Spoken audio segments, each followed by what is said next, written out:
দুধ চা বানাবো, সেজন্য এলাচি, লবঙ্গ, গোলমরিচ, দারচিনি, আদাকে থেতলে নিয়েছি।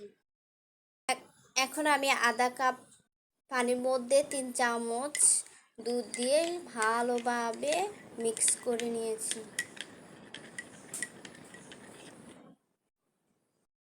চুলায় কড়াই এখন আমি 2 চামচ চিনি দিয়ে দেব।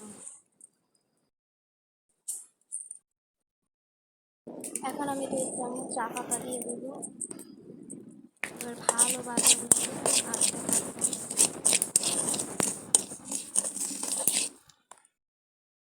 চিনিগুলো আস্তে আস্তে গলতে শুরু করে দিয়েছে। এখন আমি 2 কাপ পরিমাণ পানি ঢেলে দেব।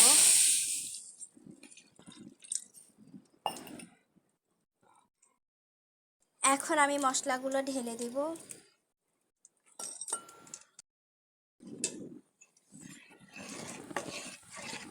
ভালো করে জাল দিয়ে এগুলোকে ব্লক করতে হবে ভালোভাবে।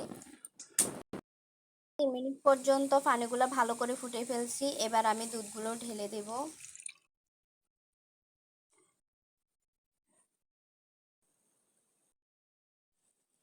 এখন আমি নামিয়ে ফেলবো চুলা থেকে। রেডি আমার দুধ চা। কালারটা অনেক সুন্দর আসছে আমার দুধ চায়।